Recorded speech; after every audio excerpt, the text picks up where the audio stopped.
देवानां च ऋषीणां च गुरुं काञ्चन सनिभं बुद्धिभूतं त्रिलोकेशं तं नमामि बृहस्पतिं।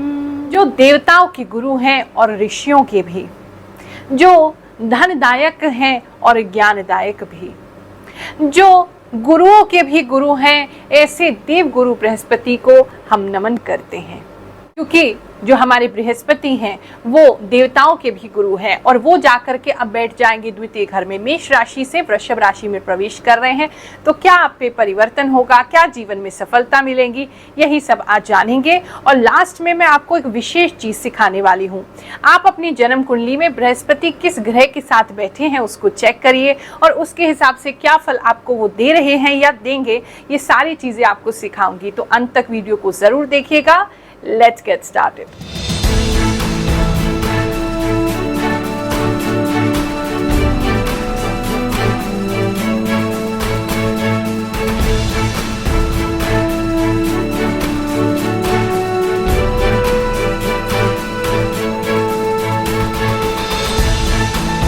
बृहस्पति ग्रह 1 मई को परिवर्तन कर रहे हैं। 1 मई 2024 को लगभग 1 साल तक इसमें बने रहेंगे। तो 18 मई 2025 को अब ये गोचर करेंगे। तो 1 साल तक आपके जीवन में क्या प्रभाव होगा वही हम आज जानेंगे।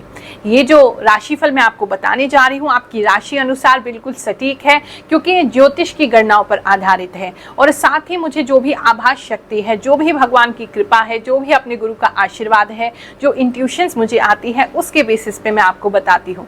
और आप ही लोग कहते हैं कि गुरुमाई बिल्कुल सत्य होता है। आप सभी की समस्याओं का निवारण करने के लिए हम सिद्ध दरबार लगाते हैं हर गुरुवार नई दिल्ली पटेल नगर में। जो भी आ सकते हैं अवश्य आए। एक नारियल अपने साथ लेके आए। वो नारियल भी हमें नहीं चाहिए, वो लाल कपड़े में बांध करके आप वापस अपने घर लेके जाएंगे। हम तो केवल मंत्रों से उसे सिद्ध करेंगे ताकि तुम्हारी समस्याओं का निवारण हो सके। अब तक जो भी सिद्धि कमाई, जो भी पुण्य कर्म हमने अर्जित किए हैं वो सब उसी नारियल में भर के तुमको दे देते हैं। उसका प्रयोग बताते हैं, करोगे तो जीवन में लाभ जरूर होगा। वृषभ राशि वालों, चलिए जानते हैं ये बृहस्पति का परिवर्तन आपके लिए कैसा जाएगा। बृहस्पति आपके लगन में आ जाएंगे, यानी कि आपके फर्स्ट हाउस में, आपके सर पर आ जाएंगे। तो आपकी पूरी लाइफ को ही प्रभावित करेंगे और इन अ गुड वे। क्योंकि देखो बृहस्पति जो है गुरु हैं, गुरु हमेशा आशीर्वाद ही देते हैं और अगर आपके सर के ऊपर आशीर्वाद दे तो इससे बढ़िया हो क्या सकता है। तो ऐसी स्थिति में जो दिख रहा है आपका भाग्य जो है बहुत मजबूत कर देंगे। भाग्य आपका बड़ा साथ देने लगेगा। जो भी काम करोगे भाग्य, एक्स्ट्रा कम एफर्ट करोगे तो एक्स्ट्रा आपको भाग्य से मिल जाएगा। इस समय में आप काफी स्पिरिचुअल बने रहेंगे। भगवान के प्रति जो भी आपके इष्ट हैं उनके प्रति आपकी बड़ी श्रद्धा बढ़ेगी। हो सकता है उनकी कृपा से उनके दर्शन भी आपको प्राप्त हो जाए, आपको और ज्यादा उनसे तादात्म्य बढ़ जाए। तो भगवान के प्रति, धर्म के प्रति, अध्यात्म के प्रति बढ़ोतरी भी इस समय होती दिखाई दे रही है। शुभ कर्म भी आपके द्वारा जरूर बढ़ेंगे। विशेषकर गौ माता के प्रति आप कुछ करते हुए इस समय में दिखाई दे रहे हैं। आपकी हिम्मत, अगर हिम्मत की किसी भी प्रकार से आपको कमी है, आपको लग रहा है कि किसी चीज में आपको कोई निर्णय लेना है और हिम्मत नहीं कर पा रहे, तो हिम्मत बहुत बढ़ जाएगी और आपको इस समय में सोसाइटी से काफी सपोर्ट और रिस्पेक्ट दोनों मिलेगा। तो अगर अपना काम चेंज करना चाहते हैं, जॉब स्विच करना चाहते हैं, आप मैरिज किसी से करना चाहते हैं, तो ऐसी स्थिति में आप बिल्कुल आगे बढ़ सकते हैं। आपको हर जगह से सपोर्ट मिलने लगेगा और थोड़ा बहुत विरोध मिलता भी है तो आप उसको बहुत इजीली हैंडल कर लेंगे। इस समय में अगर आप कोई रिलेशनशिप ढूंढ रहे हैं, सिंगल है इस समय में, तो आपको कोई रिलेशनशिप ऐसा मिल सकता है, कोई ऑफर ऐसा आ सकता है जो आपके लिए काफी लॉन्ग टर्म है। उनके साथ बच्चे भी आपके दिखाई दे रहे हैं, तो एक लॉन्ग टर्म रिलेशनशिप भी इस समय में आपके साथ आता हुआ दिखाई दे रहा है। इस समय में आप बहुत ही बेफिक्रे हो जाएंगे, मतलब बिल्कुल ही आपको किसी चीज की चिंता नहीं रहेगी, टेंशन नहीं रहेगी। बिल्कुल भगवान पे सब कुछ छोड़ देने वाला जो पल है, जो एहसास है, वो इस समय में आप जिएंगे। तो ये बहुत अच्छा समय है। आपकी जो मैनिफेस्टेशन पावर्स है वो बढ़ जाएंगी। यानी आपने अगर कोई चीज को बार बार सोचा तो वो होके ही रहनी है। तो इस समय में विचारों पे विशेषकर ध्यान रखिए, क्योंकि अगर पॉजिटिव हो सकता है तो नेगेटिव भी हो सकता है। तो नेगेटिव विचारों से दूर रहेंगे, पॉजिटिव को बार बार सोचते रहिए। रहिए। जो भी गोल्स है आपका उसको सामने लिख लीजिए या दिमाग में उसे विजन करते रहिए। रात को सोने से पहले कि आपको अपना जीवन कैसा चाहिए, ऐसा विजन करके सोएंगे तो आप देखेंगे आपकी जो इच्छाएं हैं उस तरफ आप बढ़ने लगे हैं, इच्छाएं पूरी होने लगी हैं। तो ये मैनिफेस्टेशन की विशेष पावर्स इस समय में बृहस्पति आपको दे देंगे। भक्त के साथ चमत्कार हुआ है, चलिए सुनते हैं उनके साथ क्या हुआ, फिर आगे की बात करेंगे। मेरा नाम शैलेंद्र सिंह हाड़ा बासनी है। गुरु माँ के दरबार में आने के बाद जो मुझे फायदे हुए हैं वो बहुत सारे हैं, जिसमें से कि मेरे वैवाहिक संबंध बहुत अच्छे नहीं थे। यहाँ आने के बाद में गुरु माँ की कृपा से बहुत अच्छे हुए, और जो मेरी तनख्वाह थी वो भी मेरी कोई अच्छी नहीं थी, लेकिन हाँ मेरी इनकम में भी बहुत इजाफा हुआ है। और गुरु माँ का जो दरबार है बिल्कुल निःशुल्क है। मैं सभी को ये कहना चाहूँगा कि वो एक बार आएँ और अपना कुंडली दिखाएं और गुरु माँ के उपायों का पालन करें, सभी को लाभ होगा। जय शनिदेव। अगर बात करें तो जब बृहस्पति बीच में पहुंचेंगे, मतलब कहीं आपका साल का जो मध्य पहुंचेगा, मई से मई के अंदर जो साल का जो मध्य होगा, उस समय कुछ लॉस की संभावना आपकी बनती है, कुछ लॉस आपको हो सकता है। और ये होगा इसलिए क्योंकि आप थोड़े से ज्यादा आशावादी हो जाएंगे, थोड़ा सा हर चीज में हाथ डालना चाहेंगे, सब कुछ ही खरीदना चाहेंगे, सब कुछ लेना चाहेंगे, बहुत जल्दबाजी करेंगे, इसलिए वहां थोड़ा सा आपको प्रॉब्लम हो सकता है।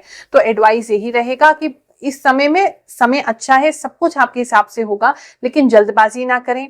कोई अगर आपको किसी भी प्रकार का कोई लोभ लालच दे रहा है कुछ खरीदने के लिए, कुछ इन्वेस्ट करने के लिए, तो वो इस समय में कर सकते हैं, लेकिन सोच समझ के करें, वो ज्यादा नहीं करें। ऐसा नहीं कि आपने उधार लेके भी उसमें लगा दिया कि समय अच्छा है जी कर लेते हैं, वो काम नहीं। जितना पॉसिबल है उतना करो और लिमिट में करो, तो फिर आपको किसी तरह की दिक्कत नहीं होगी। कुछ लोग जो है वो घर के लिए लोन लेते हुए इस समय में दिखाई दे रहे हैं, तो घर बनाना यदि चाहते हैं तो काफी अच्छा समय है, आप उसमें आगे बढ़ सकते हैं।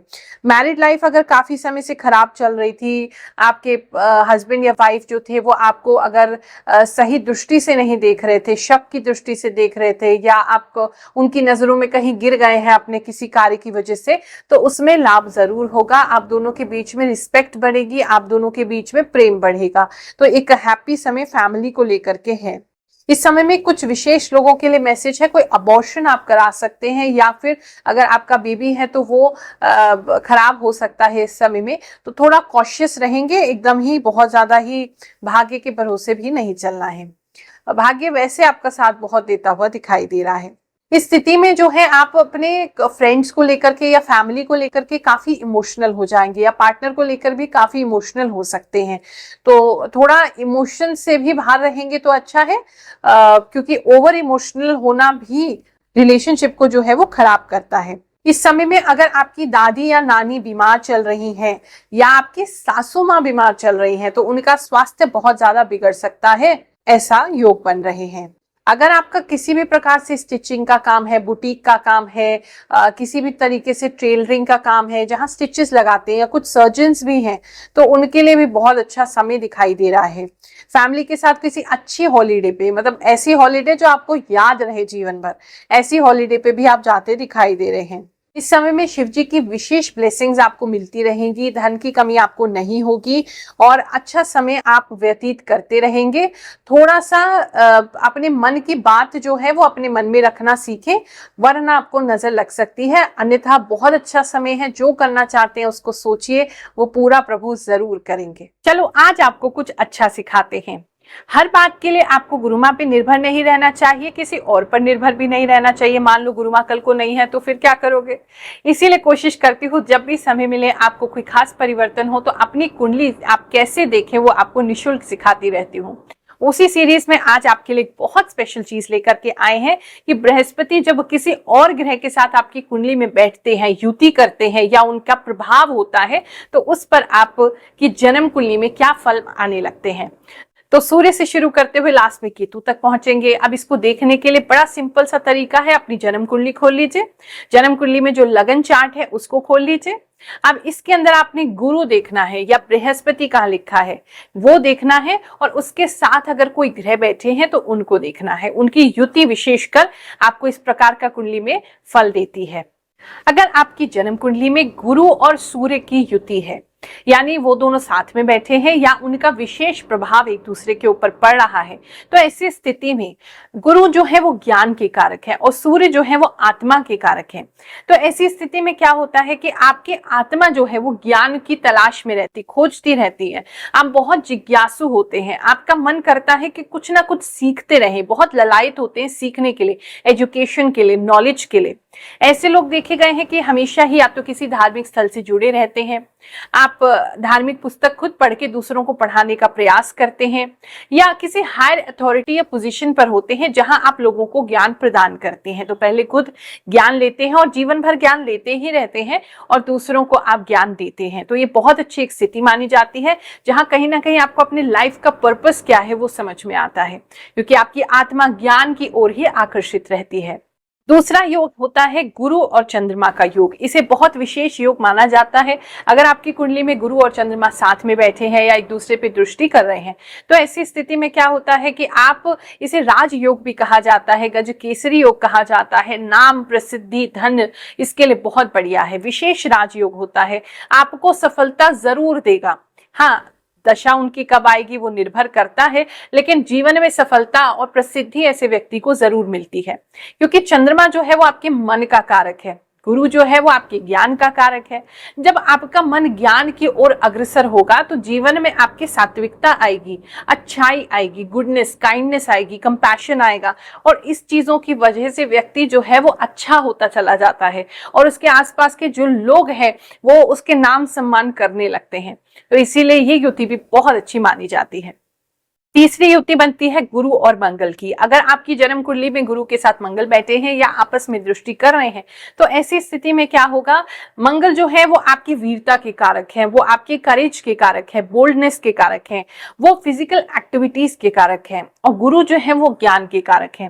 तो ऐसे में व्यक्ति जो है अपने शरीर के प्रति बहुत सजग हो जाता है, बहुत ज्यादा कॉन्शियस हो जाता है, वो अपनी फिजिकल एक्टिविटीज अच्छा करेगा, उसे अपने शरीर के बारे में ज्यादा ज्ञान होगा, वो ज्ञान दूसरों को भी बांट सकता है। अगर आप देखते हैं किसी का बहुत अच्छा जिम है या बहुत अच्छा वो योग सिखाता है कोई व्यक्ति, तो ऐसी स्थिति में जान लीजिए कि ऐसी युति उनकी जन्म कुंडली में जरूर होगी, क्योंकि जब आपको ज्ञान मिल गया शरीर के बारे में, जीने के बारे में, कैसे इस बॉडी को आपने हेल्दी रखना है, कैसे फिट रहना है, क्या फिजिकल एक्टिविटीज करनी है, तो हमारी आयु जो है बहुत बढ़िया हो जाती है, हेल्थ बहुत अच्छी हो जाती है, आरोग्य हम प्राप्त करते हैं। तो इसीलिए ये युति बहुत ही अच्छी मानी जाती है। व्यक्ति की आयु तो लंबी होती है, साथ में क्रोध पर नियंत्रण भी कराती है।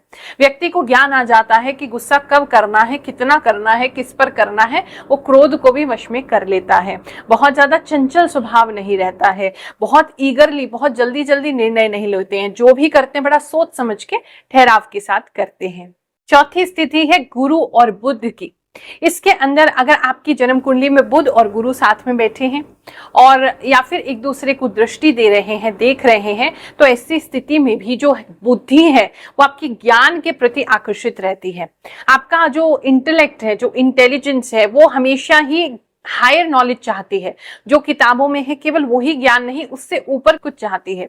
तो आप उसकी खोज में हमेशा लगे रहोगे।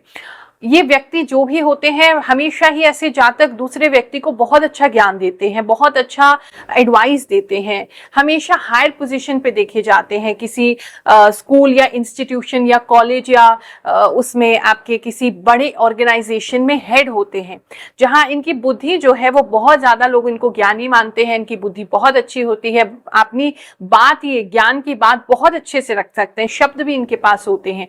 तो ऐसी स्थिति भी हायर नॉलेज के लिए, हायर विजडम के लिए, ज्ञान प्राप्ति के लिए बहुत अच्छी मानी जाती है। ऐसे में बुद्धि जो है ज्ञान के कंट्रोल में चली गई है, तो आपकी बुद्धि बिल्कुल भी चंचल नहीं रहती है, स्थिर रहती है, मन बहुत ज्यादा भटकता नहीं है, बुद्धि बहुत ज्यादा आपको इधर उधर नहीं लेके जाती, बड़ा फोकस बना देती है।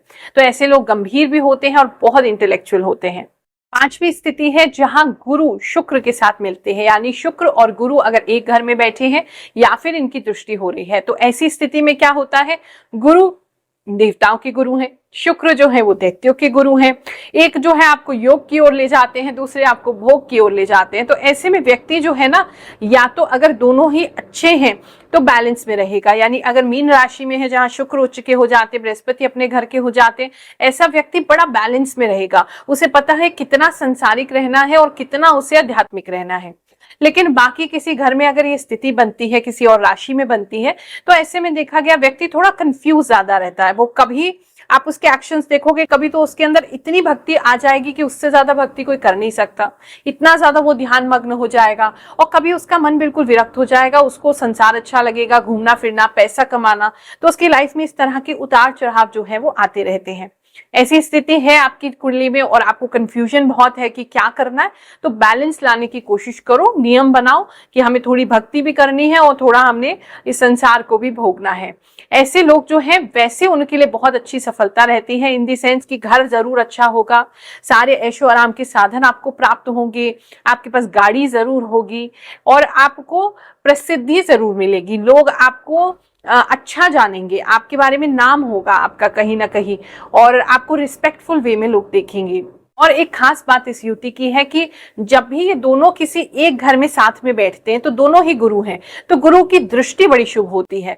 तो यानी जिस भी घर में बैठे हैं उसके ऑपोजिट घर में जब भी दृष्टि डालेंगे तो उस घर का कल्याण होगा ही होगा। आप समझ लीजिए, दो गुरु एक साथ और वो किसी को देख रहे हैं, किसी पर दृष्टि डाल रहे हैं, तो आशीर्वाद तो उस घर को, सामने वाले घर को मिलके ही रहता है। छठी स्थिति है आपकी गुरु और शनि की। अगर किसी की जन्म कुंडली में गुरु और शनि साथ में बैठे हैं तो ऐसा व्यक्ति जो है वो बहुत ज्यादा धर्म के प्रति झुकाव रखता है, न्याय के प्रति झुकाव रहता है। शनि है न्याय और गुरु जो है वो धर्म है, तो दोनों का साथ में आना, ये व्यक्ति थोड़ा सा कट्टर हो सकता है किसी चीज को लेकर के, धर्म को लेकर के, जो उसकी मान्यता है उसको लेकर के, लेकिन वो हार्ड वर्किंग बहुत ज्यादा हो जाता है। और ऐसा व्यक्ति जो है अपने जीवन को नीचे से शुरू करेगा। उसका जन्म एक ऐसे स्थान पे होगा जहां उसे बहुत ज्यादा अभाव देखना पड़ा है, लेकिन मेहनत से वो इतनी जल्दी आगे पहुंचेगा कि आसपास के सारे लोग जो है वो हैरान रह जाएंगे। ऐसे जो लोग हैं दूसरों को बहुत अच्छी सलाह देते हैं। अगर हीलिंग का वर्क करेंगे, आप लाइट वर्कर हैं, आप दूसरों को अच्छा सा कुछ सलाह देते हैं, किसी तरह का कंसल्टेशन करते हैं, काउंसलिंग करते हैं, किसी एनजीओ से जुड़ते हैं या धार्मिक किसी संस्था को हेड करते हैं, या आप सन्यासी हो जाते हैं, तो ये योग बहुत अच्छा फलता है। और कार्य स्थान पे ऐसे लोग हमेशा ही प्रसिद्ध होते हैं, अपना अच्छा करते ही करते हैं। कार्य स्थान पे इनको लाभ की प्राप्ति जरूर होती है, बस संघर्ष जरूर करवाते हैं शनि, और विरक्ति जरूर देते हैं कि आपको धन की तरफ ज्यादा आकर्षित आप नहीं होंगे, थोड़ा विरक्त होकर के आप काम करते हैं। अब बात करते हैं गुरु और राहु की। अगर आपकी जन्म कुंडली में राहु और गुरु की स्थिति साथ में बन रही है, साथ में एक घर में बैठे हैं या एक दूसरे पर दृष्टि रखते हैं, तो ऐसी स्थिति में जो गुरु हैं वो तो आपको पता ही देवताओं के गुरु हैं, धर्म के स्वामी हैं, और राहु जो है वो दैत्य हैं। अब ऐसे में व्यक्ति जो है वो चांडाल दोष से पीड़ित होता है। कुछ स्थितियों में राज योग भी इसे कहा गया है, लेकिन कुछ स्थिति में अगर ये युति आपकी बन रही है, लगन में बन जाए किसी अच्छी राशि में, या फिर ये बन जाए आपकी चौथे घर में, सप्तम में या दशम में, तो इसमें राजयोग फलित हो सकता है। अगर गुरु अच्छा है और गुरु की डिग्री अच्छी है, वो राहु का अपने साथ ले लेता है तो बहुत बढ़िया रहेगा। लेकिन अगर राहु की डिग्री ज्यादा है और गुरु दब जाते हैं, या फिर गुरु किसी बुरी राशि में बैठे हैं, नीच राशि में बैठे हैं, तो आपको लाभ नहीं मिलेगा। और अगर ये स्थिति आपकी 6, 8, 12 में से कहीं भी बन रही है, गुरु खराब हो रहे हैं, तो कभी भी अच्छा रिजल्ट नहीं देगी। व्यक्ति अगर नेगेटिव बात करे तो कंफ्यूज बहुत रहता है, ज्ञान बहुत है, जानता सब कुछ है, लेकिन कर कुछ नहीं पाता है। वो अपने आप को ठीक से एक्सप्रेस नहीं कर पाता है, हमेशा ही धर्म के विरोध में चलता है, जो भी सही है वो उसको सही लगता नहीं है। अच्छे योग की बात करें तो ऐसा व्यक्ति जो है वो काफी आगे बढ़ सकता है और धर्म को भी काफी आगे बढ़ा सकता है और कुछ नया कर सकता है। आपको कुछ जो पहले आपने नहीं देखा संसार में, वो कुछ ऐसा भी करके दिखा सकता है, धर्म को नई ऊंचाई भी दे सकता है। अब बात करते हैं गुरु और केतु की। अगर ये स्थिति आपके जन्म कुंडली में है कि गुरु के साथ केतु बैठे हुए हैं, तो ये स्थिति बहुत अच्छी मानी जाती है, मोक्ष कारक मानी जाती है। इस स्थिति के बारे में विशेष मुझे इसलिए पता है क्योंकि मेरी जन्म कुंडली में भी यही स्थिति बनती है, पंचम में गुरु और केतु साथ में बैठे हैं। तो ऐसा व्यक्ति जो है वो हर चीज में रहते हुए भी हर चीज से विरक्त रहता है। क्योंकि केतु जो है वो अलगाव देते हैं, डिटैचमेंट देते हैं, हम किसी चीज से जुड़ने नहीं देते हैं। और गुरु जब उनके साथ आ जाते हैं, क्योंकि केतु के हाथ में हमेशा धर्म की ध्वजा रहती है, धर्म को बहुत सपोर्ट करते हैं, तो ऐसा व्यक्ति जो है वो धर्म से जुड़ता है और उसके बाद उसे जीवन में अलगाव होने लगता है, मतलब हर चीज में डिटैचमेंट होने लगता है। तो ऐसा व्यक्ति जो है वो डिटैच अगर रहेगा तो उसके जीवन में बहुत उन्नति होगी, बहुत तरक्की होगी, धार्मिक होता है, ऐसा व्यक्ति अपने जीवन में मोक्ष को प्राप्त कर सकता है, जीते जी मुक्त हो सकता है। बहुत अच्छी ये स्थिति है। इस स्थिति में एक विशेष बात यह है कि व्यक्ति धार्मिक से ज्यादा आध्यात्मिक होता है, यानी कि शून्य की तरफ जाने लगता है। उसको मौन रहना ज्यादा पसंद होता है, एकांत में रहना ज्यादा पसंद होता है और अध्यात्म ज्यादा पसंद होता है, यानी कि वास्तव में सृष्टि कैसे बनी और उन सभी तत्वों का ज्ञान उसको आने लगता है, आत्मज्ञान विशेषकर उसको होता है। अगर ये स्थिति आपकी 8 और 12 में बन जाए तो बहुत ही अच्छा माना जाता है। यहाँ से कहा जाता है कि आप बहुत ज्यादा डीप नॉलेज आप इस संसार की अटेन करेंगे और उसके बाद मोक्ष की प्राप्ति जरूर करेंगे। ये जो बृहस्पति का ट्रांजिट है, जो इनका गोचर है, आप सबके लिए बहुत शुभ जाए। मैं यही प्रभु से प्रार्थना करती हूँ, बृहस्पति देवता से खास प्रार्थना करती हूँ, आप सभी को आशीर्वाद देती हूँ। आप सभी अपने जीवन में खुश रहिए, स्वस्थ रहिए। जय शनिदेव, जय श्री कृष्ण।